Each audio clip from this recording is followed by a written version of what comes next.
ಮಹಾಶಿವರಾತ್ರಿ ಹಿನ್ನೆಲೆ ಶಿವ ದೇವಾಲಯಗಳಲ್ಲಿ ಬೆಳಗ್ಗೆಯಿಂದಲೂ ವಿಶೇಷ ಪೂಜಾ ಕೈಂಕರ್ಯಗಳು ನಡೀತಾ ಇದ್ದು ರಾಜ್ಯದೆಲ್ಲೆಡೆ ದೇವಾಲಯಗಳಲ್ಲಿ ವಿಶೇಷ ಪೂಜೆ ಅಲಂಕಾರ ಆರಾಧನೆ ನಡೀತಾ ಇದೆ.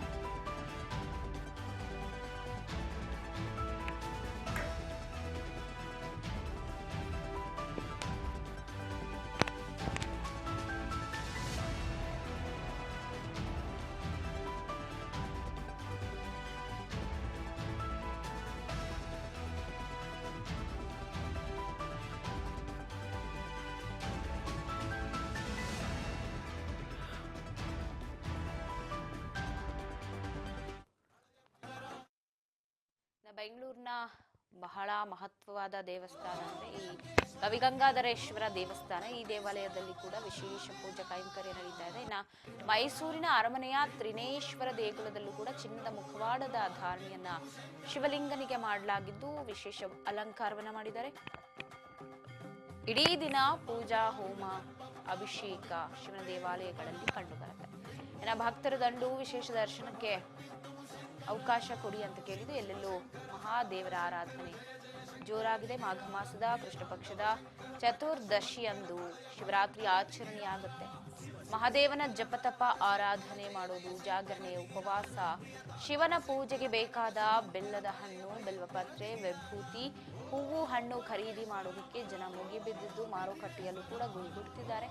ಭೋಲೆನಾಥನ ದರ್ಶನಕ್ಕೆ ಹರಿದು ಬರ್ತಾ ಇದ್ದಾರೆ ಭಕ್ತ ಸಾಗರ. ಶಿವ, ಮಹಾದೇವ, ವಿಷಕಂಠ, ಗಂಗಾಧರೇಶ್ವರ ಏನೋ ಬೇರೆ ಬೇರೆ ಹೆಸರಿನಿಂದ ಕೂಡ ನಾಮಸ್ಮರಣೆಯನ್ನ ಮಾಡ್ತಾರೆ. ಇವತ್ತು ಮಹಾಶಿವರಾತ್ರಿ ಹಿನ್ನೆಲೆ ಬೆಂಗಳೂರಿನ ದೇವಸ್ಥಾನಗಳಲ್ಲೂ ಕೂಡ ವಿಶೇಷ ಪೂಜೆಯನ್ನ ಮಾಡಲಾಗ್ತದೆ. ಬಗ್ಗೆ ಮತ್ತಷ್ಟು ಅಪ್ಡೇಟ್ಸ್ ಅನ್ನ ಪಡೆದುಕೊಳ್ತಾ ಹೋಗೋಣ. ಪ್ರತಿನಿಧಿ ಹರ್ಷಿತಾ ಪಾಟೀಲ್ ಫೋನ್ ಸಂಪರ್ಕದಲ್ಲಿದ್ದಾರೆ. ಹರ್ಷಿತಾ, ಇವತ್ತು ನಾಡಿನೆಲ್ಲೆಡೆ ಮಹಾಶಿವರಾತ್ರಿ ಹಬ್ಬದ ವಿಜೃಂಭಣೆಯ ಆಚರಣೆ ಆಗ್ತಾ ಇದೆ. ಬೆಳಗ್ಗೆಯಿಂದಲೂ ಕೂಡ ಹೂ ಹಣ್ಣು ಖರೀದಿಗೂ ಜನ ಮುಗಿಬಿದ್ದಿದ್ದಾರೆ ಮಾರ್ಕೆಟ್ನಲ್ಲಿ. ಹೇಗಿದೆ ದಿನ?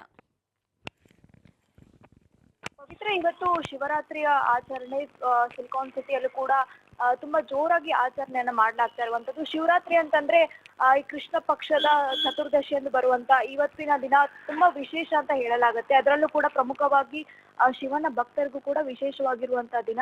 ಇವತ್ತಿನ ದಿನ ಇಡೀ ದಿನ ಉಪವಾಸವಿದ್ದು ರಾತ್ರಿ ಇಡೀ ಜಾಗರಣೆಯನ್ನ ಮಾಡಲಾಗುತ್ತೆ. ಒಂದು ಶಿವರಾತ್ರಿ ಆಚರಣೆ ಹಿನ್ನೆಲೆಯನ್ನ ನೋಡೋದಾದ್ರೆ ಇವತ್ತು ಶಿವ ಪಾರ್ವತಿಯವರ ದೈವಿಕವಾಗಿ ವಿವಾಹವಾಗಿರುವಂತಹ ದಿನವನ್ನ ಶಿವರಾತ್ರಿಯಾಗಿ ಆಚರಣೆ ಮಾಡಲಾಗುತ್ತೆ. ಹೀಗಾಗಿ ಇಂದು ಬೆಂಗಳೂರಿನಲ್ಲೂ ಕೂಡ ವಿವಿಧ ಶಿವನ ದೇವಸ್ಥಾನಗಳಲ್ಲೂ ಕೂಡ ವಿಶೇಷವಾಗಿ ಪೂಜೆ ಪುನಸ್ಕಾರ ಅಭಿಷೇಕಗಳನ್ನ ಕೂಡ ಮಾಡಲಾಗ್ತಾ ಇರುವಂತದ್ದು. ಇನ್ನು ಪ್ರಮುಖವಾಗಿ ಮಲ್ಲೇಶ್ವರಂನಲ್ಲಿರುವಂತಹ ಕಾಡು ಮಲ್ಲೇಶ್ವರ ದೇವಸ್ಥಾನದಲ್ಲಿ ಕೂಡ ವಿಶೇಷವಾಗಿ ಆಚರಣೆಯನ್ನ ಮಾಡಲಾಗ್ತಾ ಇರುವಂತದ್ದು. ಅಲ್ಲಿ ವಿವಿಧ ಹೂ ಹಣ್ಣುಗಳಿಂದ ಕೂಡ ದೇವಸ್ಥಾನವನ್ನು ಅಲಂಕಾರವನ್ನ ಮಾಡಲಾಗಿರುವಂತದ್ದು. ಅದೇ ರೀತಿಯಾಗಿ ಬೆಳಗ್ಗೆ 3 ಗಂಟೆಯಿಂದಲೇ ಕೂಡ ಶಿವನಿಗೆ ಅಭಿಷೇಕ, ಪಂಚಾಭಿಷೇಕ, ಕ್ಷೀರಾಭಿಷೇಕವನ್ನು ಕೂಡ ಮಾಡಲಾಗ್ತಾ ಇರುವಂತದ್ದು. ಯಾಕಂದ್ರೆ ಶಿವ ಅಭಿಷೇಕ ಪ್ರಿಯ ಅಂತ ಹೇಳಲಾಗುತ್ತೆ. ಹೀಗಾಗಿ ಅವನಿಗೆ ಇಡೀ ದಿನ ಕೂಡ ಅಭಿಷೇಕ, ಜಲಾಭಿಷೇಕವನ್ನು ಕೂಡ ಮಾಡಲಾಗುತ್ತೆ. ಅದರಲ್ಲೂ ಕೂಡ ಪ್ರಮುಖವಾಗಿ ಭಕ್ತರು ಕೂಡ ಸಾಕಷ್ಟು ಸಂಖ್ಯೆಯಲ್ಲಿ ಕೂಡ ದೇವಸ್ಥಾನಕ್ಕೆ ಹರಿದು ಬರ್ತಾ ಇರುವಂತದ್ದು. ಇವತ್ತು ಶಿವನ ಆರಾಧನೆ ಮಾಡಿದ್ರೆ, ಶಿವನ ದರ್ಶನ ಮಾಡಿದ್ರೆ ಅವರಿಗೆ ಎಲ್ಲ ಒಂದು ಇಷ್ಟಾರ್ಥಗಳು ಕೂಡ ಪ್ರಾಪ್ತಿ ಆಗುತ್ತೆ ಅನ್ನುವಂತ ಒಂದು ನಂಬಿಕೆ. ಹೀಗಾಗಿ ಶಿವನ ಆರಾಧನೆಯಲ್ಲಿ ಕೂಡ ಸಾಕಷ್ಟು ಸಂಖ್ಯೆಯಲ್ಲಿ ಕೂಡ ಭಕ್ತರು ಹರಿದು ಬರ್ತಾ ಇದ್ದಾರೆ. ಹಾಗೆ ಶಿವನ ಆರಾಧನೆಯಲ್ಲಿ ಶಿವನ ಜಪತಪ ಮಾಡ್ತಾ ಎಲ್ಲೆಡೆ ಕೂಡ ಸಂಭ್ರಮದ ಮನೆ ಮಾಡಿರುವಂತದ್ದು. ಪವಿತ್ರ, ಹರ್ಷಿತಾ, ಏನು ಮಹಾಶಿವರಾತ್ರಿ ಅಂದ ತಕ್ಷಣ ನಮಗೆ ಗವಿಗಂಗಾಧರನಾಥ ದೇವಸ್ಥಾನದಲ್ಲೂ ಕೂಡ ವಿಶೇಷತೆಯನ್ನ ನಾವು ಗಮನಿಸಬಹುದು. ಸೊ ಅಲ್ಲಿ ಕೂಡ ವಿಶೇಷ ಪೂಜಾ ಕೈಂಕರ್ಯಗಳು ನಡೀತಿದ್ಯಾ? ಬೆಳಗ್ಗೆಯಿಂದಲೇ ಜನ ದೇವಸ್ಥಾನಕ್ಕೆ ಮುಗಿ ಬಿದ್ದಿದ್ದಾರ? ಜೊತೆಗೆ ಮಾರುಕಟ್ಟೆಗಳಲ್ಲಿ ಜನರ ಒಂದು ಪ್ರತಿಕ್ರಿಯೆ ಹೇಗಿದೆ? ಹೂ ಹಣ್ಣು ಬೆಲೆ ಏರಿಕೆ ಈ ವಿಚಾರದಲ್ಲಿ ಮಾಹಿತಿ ಕೊಡೋದಾದ್ರೆ. ಪವಿತ್ರ, ಇನ್ನು ಇತಿಹಾಸ ಪ್ರಸಿದ್ಧವಾಗಿರುವಂತಹ ಗವಿಗಂಗಾಧರೇಶ್ವರ ದೇವಸ್ಥಾನದಲ್ಲಿ ಕೂಡ ವಿಶೇಷವಾಗಿ ಪೂಜೆಯನ್ನು ಕೂಡ ಮಾಡಲಾಗುತ್ತೆ. ಯಾಕಂದ್ರೆ ಅಲ್ಲಿ ಸಾಕಷ್ಟು ವರ್ಷಗಳಿಂದಲೂ ಕೂಡ ಅನೇಕ ಭಕ್ತರು ಕೂಡ ಅಲ್ಲಿ ದೇವಸ್ಥಾನಕ್ಕೆ ಆಗಮಿಸ್ತಾರೆ. ಸೊ ಇವತ್ತಿನ ದಿನ ಶಿವರಾತ್ರಿ ಅಂದ್ರೆ ವಿಶೇಷವಾಗಿರುತ್ತೆ. ಹೀಗಾಗಿ ಇವತ್ತು ಅಲ್ಲಿ ಸಾಕಷ್ಟು ಸಂಖ್ಯೆಯಲ್ಲಿ ಕೂಡ ಭಕ್ತರು ಹರಿದು ಬರ್ತಾ ಇರುವಂತದ್ದು. ಪ್ರಮುಖವಾಗಿ ಅಲ್ಲಿ ಕೂಡ ನಸುಕಿನ ಜಾವದಿಂದಲೇ ವಿವಿಧ ಪೂಜೆ ಕೈಂಕರ್ಯಗಳು ಕೂಡ ನಡೀತಾ ಇರುವಂತದ್ದು. ಅಭಿಷೇಕಗಳನ್ನು ಕೂಡ ಮಾಡ್ಲಾಗ್ತಾ ಇರುವಂತದ್ದು.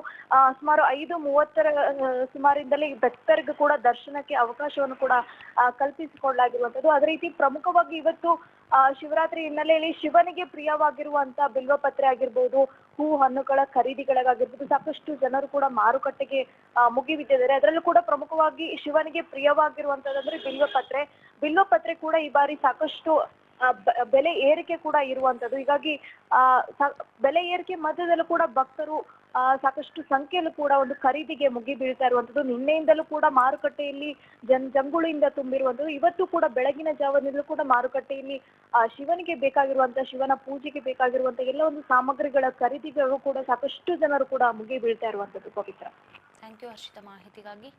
ಒಟ್ಟಾರೆ